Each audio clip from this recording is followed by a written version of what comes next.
you? I am wonderful. How are you? I'm doing very well. Awesome. Awesome. Thank you so much for being here. You look just like in the movies. Wow. Thank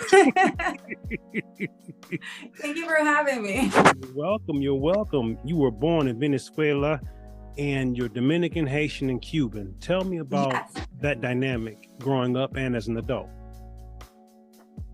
Well, I was born in Venezuela. My parents are Dominican. My mom's parents are Haitian and Cuban. Okay. Growing up in Venezuela, I grew up. It's interesting because the community that I grew up in Venezuela is a very Dominican community. Sure. I think that when I got more of a culture shock, it was when I moved to LA. I grew up in the East Coast. Sure. So moving to LA, I did not see for a while a lot of people that looked like me and sounded like me. Okay. So that was a big thing. Sure. Now, how old were you when you moved from Venezuela? And when you moved from Venezuela, if I'm not mistaken, you moved to New York. How old were you when you moved to LA? Well, I'm not gonna get into any numbers. Okay, sure, I understand. But I moved to New York when I was 9. Okay. We moved to New York when I was 9, and I've been in LA for like 12 years. Okay. Wow. Yeah. Okay. So was it show business that encouraged you or prompted you to want to move to LA? Yes. Okay. Yes. How old were you when you got bitten by that bug and you realized that that's what you wanted to do? So I grew up, well, my mom loves telenovelas, so I grew up watching telenovelas, and I was just very fascinated with the concept of being like different people, because the soap operas in the Latin world are different from the American ones. Okay. You know, the guys they run for like a lifespan of the characters. Ours, they run for like 9 months, 6 months, a year, and then those actors revolve to others and to others. So to me, that was so fascinating, seeing all this people in different roles all the time. Okay. Now, do you have people that you look to in terms of influencers? Like, let's say, what would be your top 3 as it relates to the acting, or actors or actresses that you like? Oh, give me 3 men, 3 women. Okay, Angela Bassett, Meryl Streep, Loretta Devine. Oh wow, okay. Oh yeah. Loretta been around for sure. And then we have Art Denzel, we have Anthony Hopkins. There's an actor that he plays Venom in the Marvel movies, in the Marvel universe, and he's just such a great actor too. Are you talking about Tom Hardy? Tom Hardy. Okay. Yeah. I love the way that he deals with the sense of duality, with him being in the same role, being in 2 different roles at the same time. Definitely, yeah. Tom Hardy's definitely a heavy hitter. So let me see. I remember you said Anthony Hopkins. You said Tom Denzel Hardy. Washington. I'm sorry? Denzel Washington. Okay, you did. That one went over my head. I'm sorry. Denzel. Yeah, Denzel is a classic as well. Yes. Timeless, in fact. Exactly. Is Anthony Hopkins retired? No, he's not. One of the last things that he's been doing that I've seen, he's still a part of the Marvel universe. So he did, he played the father of Thor in it. No, he's not retired. Okay, I wasn't sure. I was hoping not, but I know, it's funny. I mean, once upon a time, I remember being a kid watching these guys and these women and men, when they were younger, and we get older, of course, but you look up and they are too. You know what I mean? So it's like I wasn't sure. I think Gene Hackman was one of my favorites, and he retired, I believe, some years ago. So, and I know him and Anthony were, around the. Yep. So when you say Anthony Hopkins, I thought about that because I just watched him and Benicio del Toro on a treadmill in The Wolfman. Yep. So Nice. I watched that, and then I got The Mask of Zorro and Zorro Returns in my queue to watch as well. So Anthony Hopkins was in one of those too. So Yes, I just love that he's so diverse with his roles and his character. Sure. Yeah, definitely. You've co-written and executive produced 3 films so far: Road to Closure, Another Love Story, and Hope Street Holiday. Among those 3, which was your favorite to work on? Okay, so I have Road to Closure. I also have Golden Flower, which is the one that is going through the film festivals right now. Okay. I was going to ask you when that came. You can't talk about that. I was going to get to that one. I'm gonna ask you about that one. Rest assured. So I feel like they're all my favorite for different reasons. So I think that when I write from a place of where I am mentally and what I'm missing and what I need and the healing process. So I write from that aspect a lot. Okay.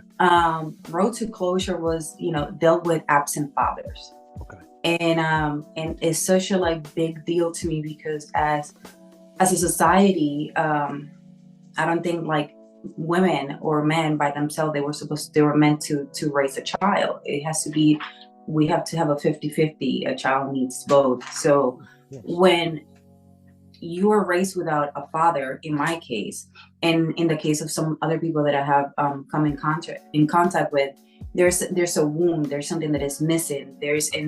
And you lack perspective on how to do certain things, and even how to understand the love that you should receive from a man, because your father wasn't there. Sure.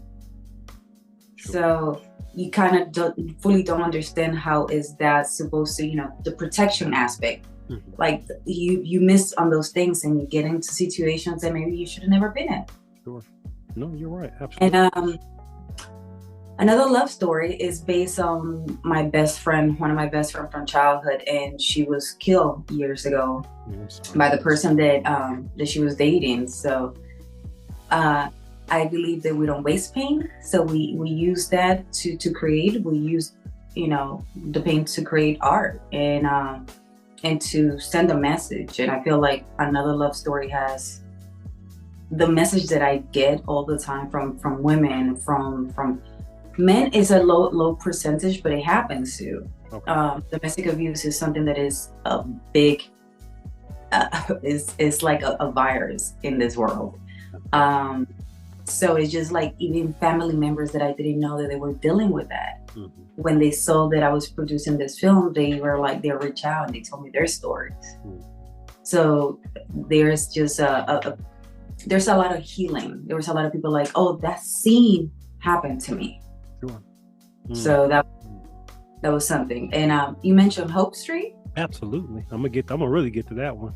Hope Street it was such an amazing film to do, because so when Brandon brought me the script, mm-hmm. It was based on, it was not an Afro-Latino family. Okay. And I said, I'd like to produce it and I would like to lead it.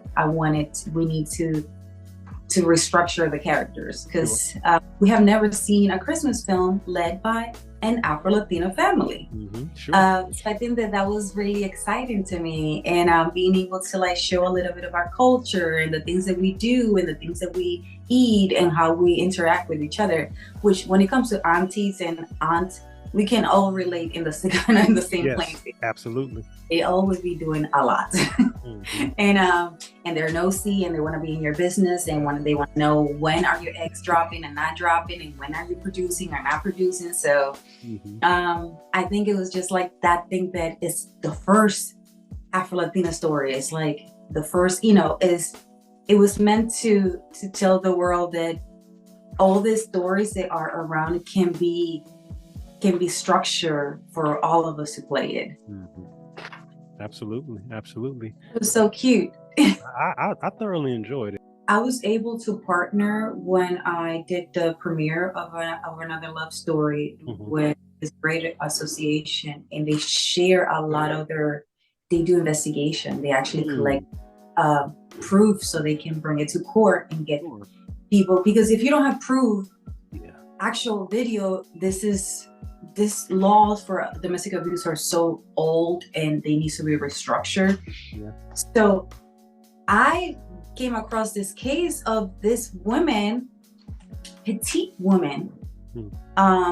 Her husband was like in the army, retired, and she would literally throw herself against the wall, and she would throw herself and harm herself, and then call the police and run out screaming, and said that he was the one doing it, but she was the one actually hitting him and harming herself. So it was just like, it's just so disturbing that people like her make it so difficult for other people. They are actually really going through things like that. Absolutely. And then when you see a man that is like an army veteran that is strong, and you see a petite woman, they're gonna believe a lot of things. True. So it was so sad to like hear a story of someone that, you know, served our country and then is dealing with this type of things at home. Absolutely. Yeah. You you in those films and what they stand for, what they represent, and the provocation for you doing them, you know, you really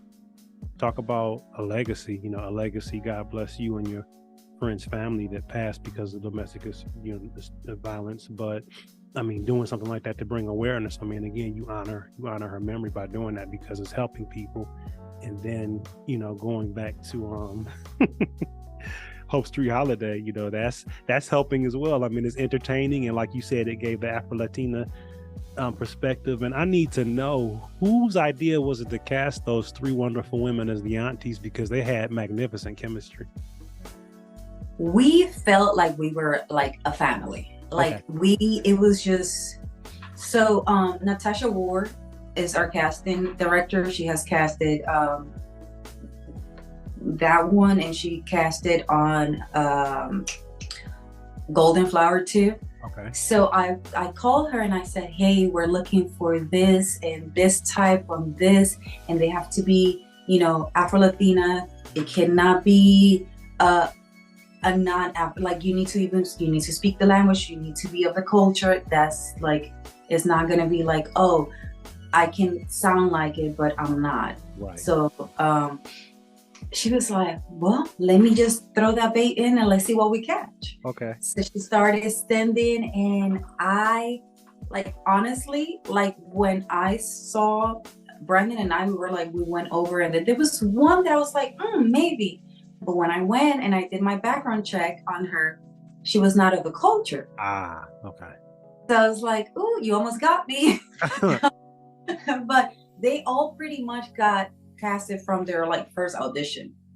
Wow. Okay. That's believable, because those ladies, man, they were hilarious. They did a good job. But I guess you would have thought, you said you guys were like family, but you would have they seem like sisters. You guys seem like family, and just the chemistry that they had and you had with them was just chef's kiss. Yeah, they were so amazing. And one of them, her husband like literally passed like a month after we were done shooting. Ooh. He got super sick while we were shooting, and her level of commitment to this project was, you know, as artists, we keep moving. We have to show up. We have to do what we need to do, regardless of many things that are happening outside of this world that we are creating. And I was so like amazed by her commitment to this project while she was going through this thing that shifted her entire world. Wow. So much love to her. Yeah, absolutely, man. And like you said, to still pull out the performance that she did, that says a lot for a number of reasons. I told myself I'm not going to spoil anything, and I'm not going to spoil anything, but I have to make a few observations. Of course, we know that the movie itself is just in time for Christmas. Yes. I have to say, first of all, I loved your performance. Thank you. You're welcome. Johnny was wrong by how and where he did that breakup. Okay, I'm gonna leave it at that. That mistletoe kiss in front of the bakery, it was well played. You know which one I'm talking about? Yes. Okay. Yeah. I'm gonna say about that. I have to reiterate the aunties were that chemistry. I loved it. You guys really seem like you had, and you guys seem like you had like a lot of fun. It was a fun movie, you know. And It was. We want to bring so much awareness to the movie because we want to do part 2 and part 3. And there's something going on that we want to develop within the storyline of this group of people that, you know, the more that we get support, the more that we're going to be able to get funding to do more. Sure, absolutely. Now, thus far, are you guys pleased with the support that it's receiving? Yes. So it was first on the like paying platforms. So now that is onto the Amazon Prime Video, Sumo Play, and it just got accepted into Roku. So it's gonna be on Roku shortly this week, I believe. Yeah, people have been sending messages and like just giving notes, and it's really I'm excited to see how it goes, you know, from now till like January. Yeah.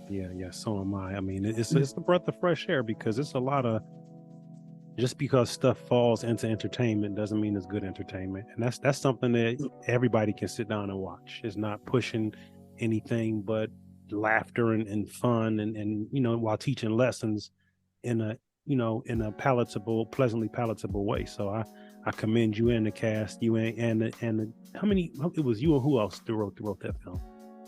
Brandon Morrison, my director. So it was the two of you guys then? Yes. So yeah, you guys did y'all's thing. Yeah, he is he's one of my writing partners. Like we have worked on 3 projects now together. Okay. So yeah. Now how did you guys get connected?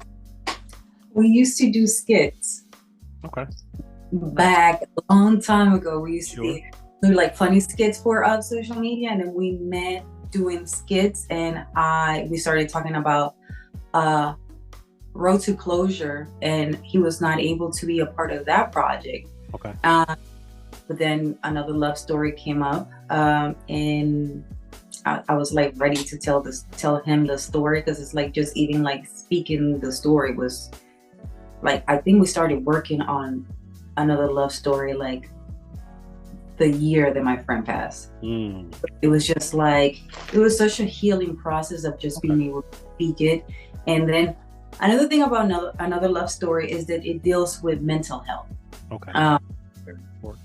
And a lot of these movies about domestic abuse don't address the fact that there's so much mental health issues in our community. Sure. Because it's like, for someone to harm someone that they claim that they love the way that they do is a lot of rooted issues. Yeah. So that's something that we ended up adding like towards like in one of our third draft of the film. It was like, we need to touch on this, you know, because there's no way that someone that is in their right mind is doing this type of behavior. So maybe this will bring awareness to those harming other people to kind of go look into themselves and check themselves and try to find help. That's true. Yeah, definitely. I mean, doing your part in terms of putting it out there is definitely the first step, and then it falls upon them to, you know, to take it in, you know. But the reality also is that whether the person doing the abusing takes it in, the work of art, the body of work in itself will still be effective. So Thank you. You're welcome. Thank you for putting that out there. Yeah, Brandon is a great writer, great director. He's from Detroit. I'm sorry, he's from where? Detroit. Okay, I'm from Michigan myself, so yeah, he's not. You know, you see the shirt, Detroit against everybody. Yep. Everyone. Yeah, 100%. Yeah. I was going to ask you, so when can we look forward to that short film, The Curse of the Flower, releasing? Okay, so The Curse of the Flower is the name of the graphic novel. The short film is Golden Flower. Okay, thank you. It pretty much mirrors the graphic novel. There's a few difference in the way that we kind of re-edited the script, so it could have a little bit of more surprises in it. Sure. is going through the film festival circus right now, and hopefully we'll get distribution for it end of next summer, end of next year, depending on how it goes. Sure. And that's our proof of concept for our feature film. Feature film, meaning it transitioning from a short to a literally. Yes. Nice. Yeah. Okay. It was always meant to be a feature film. It was just it's very expensive to make, so it was a feature. It was a short film that went into the graphic novel, and then from the graphic novel, it went back into a short film. Okay. I actually ordered my copy of your book on Amazon, by the way, so I'm looking forward to reading that when it arrives Wednesday. Yay! You said so, and the film is based on the book, right? Yes, and it then, is. And then the actual book that you wrote is based on, if I'm not mistaken, that's like it's a true story. Yes, it's based on Anacaona and the Taino from the Caribbean, like the main people from the Caribbean before. One of the tribes from the Caribbean before the Spanish came and colonized. They are descendants of the Arawak, which is the people from the Amazon that descended to the Caribbean and Florida. And yes, her name is Anacaona, which means golden flower. That's the name of the film. And she was one of the first women to lead her tribe before the Spaniards came and colonized. Okay. Do you have a thirst or an enjoyment for historical things? I do. Okay, and I asked that because of what we're talking about. So I do. I love history. I love period pieces. I love. I'm a big fan of Bridgerton. I love things that I can have like a root to build from. Sure. Because it gives me like a great structure. And we have so many great stories, you know. It's interesting how Hollywood is always kind of remaking things when there's so much richness to take from out there and to tell stories, our stories especially. So you're right about that. Now, I asked you about the 3 films that you co-wrote on. When did you develop that passion for writing, and does that passion for writing go hand in hand with your love of historical things? I love reading. I enjoy reading. I enjoy history. At some point in my life when I was way younger, I thought I was going to be a marine biologist. Okay. I was not going to cut it, but I love Shark Week. So I do enjoy the ocean a lot. Okay. Yeah, I love reading. I love writing. And I feel like as an artist, there's a lot of no's. You know, we get a lot of no's. We audition. Sorry. Okay. We audition often, and there's a lot of no's. So I started writing when I moved to LA. Okay. And it came out of me being sick. I don't know, when I moved to LA, my whole immune system shut down and I was sick for like 21 days. Wow. I started writing. Okay. And that's where that story came from. And I was like, what if this and what if that and what if she would have, and what I write a lot with what if, which is part of acting too. So that develops way of like retelling stories differently. Cool. And it's a way of me expressing myself and having something else to do, so I don't have a bunch of anxiety when I do an 8-page audition and then I get a call back and I do 8 more pages and then I get a no. So at least I have other things that I'm doing. Sure, absolutely. Do you have a particular area of interest other than historical, that as it relates to writing? Like, do you feel yourself writing things more so geared towards the dramatic or romance, action, adventure, sci-fi? Do you have a particular area that you enjoy? So it's definitely drama. Like, I love comic books, so I do like the fiction, the supernatural aspect of a lot of things. Sure. So we write from that aspect. I have never written like real like comedy, so I don't think that is my lane. Okay. So I don't think my brain is pretty much wired like that. Okay. So I do like drama. I like being able to put a little bit of magic in that thing of the mystical aspect of life. Sure. Of the things that we wonder if they could happen, if they could be, if they're out, if it's out there, you know. Okay. You know, it's interesting that you said you love comic books, because when you were talking about the Marvel stuff earlier, you were reciting that stuff pretty accurately. I said, I kind of okay. She's just saying, she's saying, you're like, okay, you know, so that'll work. Now, being that you have you know, the drama you spoke of, it enjoyment for, and the sci-fi or comic book type stuff, could you see yourself doing something? Well, I mean, even with what's coming with your short film that will be a feature, that's going to have some elements of action to it, isn't it? Because yes, she was a queen and a warrior. Right? Yes. Okay. So yeah, definitely action. I'm a very active person. I was doing action training.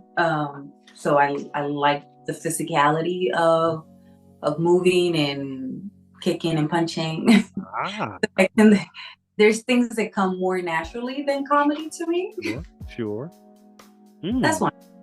Interesting. Okay. Now you did some action training. Have you trained any martial arts at all?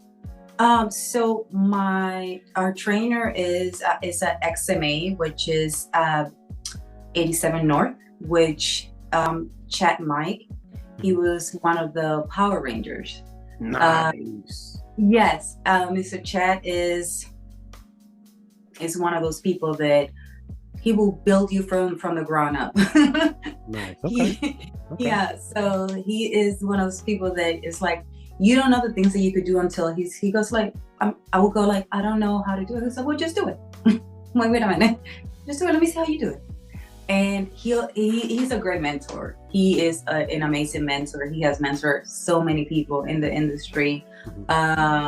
87 North Production is the same production company that works on the John Wick, Atomic Blonde.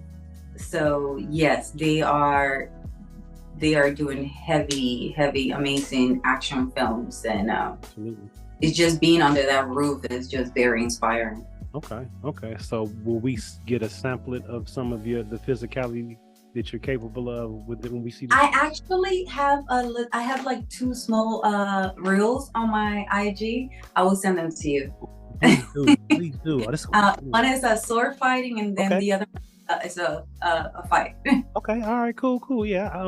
I'll put that in this interview. Come to think of it. Okay. Thank you. Yeah, being a martial artist myself, I'm always, my ears always perk up when I hear, fight choreography and action training and stuff like that. So I had to ask. Yeah, my goal, as soon as I get more time, and I want to do Taekwondo. I want to just really get into my kicks, and I would like to perfect my kicks. Okay, I have a good friend of mine that's actually in California, Spider-Man martial arts. His name is Yuriko Senna, very talented martial artist and fight choreographer. I'll send you his information. Yeah. For you to check him out. I love that. Good. You what have you not done yet that you like to do as it relates to entertainment? So a lot of the things that I have been in, I have produced. Nice. Right now, I'm doing my best to just, we're coming out of a strike, and everything, the beginning of the year was off already, because there was only like 20 pilots, I think, that they were casting for, out of usually like 90 or 100 or whatever the number is that they usually cast for. Sure. So the year entirely was like super, super slow. So now I'm just like aligning representation and making sure that I build my team correctly for me, and that we can see eye to eye and where I want to go, and they can understand who I am, and we can create a partnership to move forward. And I want to start like doing more studio stuff and getting in more rooms and I think that I'm a very proactive person, so I'm doing my portion. So when I find my other part of my team, we can come together. Sounds good. I love the fact that you push the Afro-Latina aspect, just of your culture, and that, proud of who you are and what, where you come from, you know what I mean? And Thank you. that's a good thing. You're welcome, and you do it very well. I'm sure that the people you're connected with and family are proud of the work that you've done so far. You're welcome. So definitely keep shining in that. You're very welcome. What is a word of encouragement or advice that you would share with someone that is having a tough time? And, it's relative, but, if someone, a friend of yours, or, sometimes we're out and about living our lives, and sometimes people are drawn to us and we have an opportunity to give a word of encouragement. So what would that be for you to give? I would say that everything passes. Okay. Nothing remains. And even in the midst of like the storm, you just need to understand that every storm is going to pass. It's going to be shaky, it's going to be windy, it's going to be uncomfortable, but it's going to pass. So what remains is you. And I think that I'm coming from an aspect of like that mental health and, and what happens to our mind when chaos is outside of us. The only thing that we're in control is our inside, how we keep ourselves calm and how we react into this chaos that is happening outside, how we protect our mental health and mental stability. So when that storm passes, you could be in a decent, healthy place so you can do life. And the only way that you do that is by working in your inner and understanding that everything passes. Nothing remains. Some things are just seasonal. Try to see the silver lining on things, because and I think it's, to me, important that people understand that you are a part of someone's story. We are all part of each other's story, and it's so important for us to, when we think of everything that we're going through, just think that you have the key to unlock something in someone else's life, and you matter, you're important, you are needed. So stay. Stay and come your mental, your spirit, your soul, your heart, until that storm just passes. Do you do a lot of encouraging by chance? I do. I have a sisterhood. I have brothers that are not brothers, and we speak life into each other, because we have to, because sometimes we tend, when things are so rocky outside, we even forget how far we have come. Sometimes we're living in the things that we pray for, but we cannot fully see it because we are blinded by the fog. True. Very true. Yeah, I can definitely tell that you do some encouraging, because that was a very encouraging. Thanks for sharing that. Thank you. You're welcome. What is a word of encouragement that you wish someone had given you when you faced a tough time? And, being the young woman that you are, we like you say, we're not going to get into ages, but just different points in time I can think of that I needed a word of encouragement in different areas of my life. And I have that wisdom now. Yeah, I feel like taking space, take space and just, I couldn't understand that for a while, my uniqueness. Sure. Don't try to mold yourself to be something that you're not. Just work on who you are as a person, because who you are is needed. Who you are is a part of this circle of life, and your personality is needed, your character is needed, your energy is needed. So work on who you are, and then when you're there, just take space. I always there was this kid at a film festival that we did, and they were asking for advice, and I'm like, dream big, don't go drink like this, drink higher, drink things that people are going to be like, oh my God, no. Because the bigger your dream, if you don't make it here, at least you'll be here. Yeah. But if you dream this small, then where do you go from there? And I'm like, and just take space, and whoever gets uncomfortable, that's up to them. Yeah, basically. So are you going to write another book of encouragement and wisdom? I'm just asking. I'm just listening to you talk. I figured I'd ask while I got you on. So I don't know. I think that you should. I believe that would be a good idea. Just my opinion,